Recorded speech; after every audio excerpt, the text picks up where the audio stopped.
தமிழ்நாட்டில் தேர்தல் பரப்புரை களம் சூடுபிடித்துள்ள நிலையில் அரசியல் தலைவர்கள் அனல் பறக்க பேசியதை தற்போது பார்க்கலாம். பக்கமாக காலராக நடந்தோமா, கோயில் திருவிழாக்களை கொண்டாடினோமா என அமைதியாக விரும்புகிறவங்க நீங்க.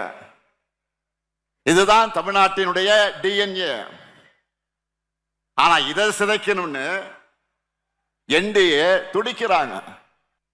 மதுரைக்கு ஒன்னே ஒண்ணு கண்ணே கண்ணுன்னு எய்ம்ஸ் மருத்துவமனைய எப்போ 2015 பட்ஜெட் அறிவிச்சாங்க. நல்லா கவனிச்சீங்க, 2015 பட்ஜெட் அறிவிச்சாங்க. 2019 நாடாளுமன்ற தேர்தலின் போது அடிக்கல் நாட்டினாங்க.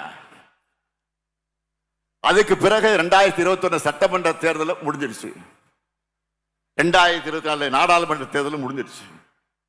இப்போ 2026 சட்டமன்ற தேர்தல் வந்துருச்சு. ஆனா எய்ம்ஸ் மட்டும் வரவே இல்லை. மதுரை எய்ம்ஸ் பேப்பர் இருக்க தவிர நிஜத்தில் இல்ல. பியூஷ் கோயல் அவர்கள் என்ன பேசினார்? தமிழ்நாட்டில் எந்த திட்டங்களும் செயல்படுத்தப்படல, அரசோட பணம் எல்லாம் எங்கே போகுது, கடன் சுமை அதிகரிச்சிடுச்சு, தமிழ்நாடு திவாலாக போகுது என்று எந்த புரிதலும் இல்லாமல் பேசியிருக்கிறார். தமிழ்நாட்டில் எத்தனை திட்டங்கள் செயல்படுத்தப்படுது என்பதை எங்க திட்டங்களுக்கெல்லாம் பேரை மாற்றி அறிக்கை வெளியிட்டு இருக்காரு பழனிசாமி. அவர்கிட்ட கேளுங்க, சொல்லுவாரு.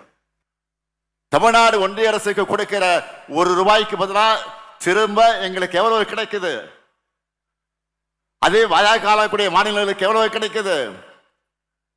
இந்த கம்பேரிசனை வெளிப்படையா அறிவிக்க உங்களால் முடியுமா? சொன்னா உங்க கூட்டு வெளிப்பட்டு விடும். நான் உண்மையை உடைச்சு சொல்லிட்டான். பாஜக வட மாநிலங்களுக்கு தர அதே அளவு நிதி பெறுவ தமிழ்நாட்டுக்கு நீங்க வழங்கினா தமிழ்நாட்டு கடனை அடைஞ்சு நமக்கு நிதி நெருக்கடி இருக்காது. திராவிட முன்னேற்ற கழகம் நல்லா தெரியும். திரு ஸ்டாலின் நம்ம நாளைக்கு நாளானிக்கு வருவார் நினைக்கிறேன் தேர்தல் பிரச்சாரத்துக்கு. அங்க கொள்ளையடிச்சது போக பத்தாதுன்னு இங்கேயும் வந்து கொள்ளையடிக்க பாக்குறாரு. தமிழ்நாட்டில் கலெக்ஷன் கமிஷன் கரப்ஷன், பல்லாயிரக்கணக்கான கோடி ஊழல், கொஞ்சம் லஞ்சம் கிடையாது. டாஸ்மாக்ல விட்டு பல்லாயிரக்கணக்கான கோடி ஊழல் புரிஞ்சிருக்காங்க. இங்கேயும் வர்றாங்க. இங்க மதுபான விற்பனை அதிகமா இருக்குது. கண்ணை உறுத்திக்கிட்டு இருக்குது ஸ்டாலினுக்கு. ஏன் அங்க அடிக்கிறது இங்க வந்து அடிக்க கூடாது புதுச்சேரியில அப்படின்னு திட்டமிட்டு இருக்காரு. பிரச்சாரத்துக்கு வருவாரு, உங்களுக்கு நன்மை செய்ய வரமாட்டாரு, உங்களுக்கு இங்க இருக்கின்ற நிதியை சுரண்டுவதற்கு வருவார் திரு ஸ்டாலின் அவர்கள். உஷாரா இருங்க. என்ன உனக்கு வச்சிருக்கேன்? உன் பூமி தாயின் மாற அறுத்து குவாரின்னு கொண்டு வரேன். நீ படிச்சிருக்கில்ல, மழை இல்லாத நிலம் பாலைவனமாயிரும் படிக்கலையா? மழை இல்லைன்னா மழை பெற முடியாதுன்னு படிக்கலையா? படிக்கலையா? நீ தாயின் மார்ல இருந்து பால் வந்துச்சு, நீ நானும் குடிச்சோம். பூமி தாயின் மலை மார்பில இருந்து தான் அருவிப்பால் வந்துச்சு. அதுதான் உலக உயிர்களின் தாய்ப்பால். அதுலதான் ஆறு, அதுலதான் நீரு, அதுலதான் வயிறு, அதுலதான் உயிர், அதுலதான் வாழ்க்கை. அப்ப அந்த மாற அறுத்துட்டா எந்த உயிர் வாழும்? ஏன் சிந்திக்கல?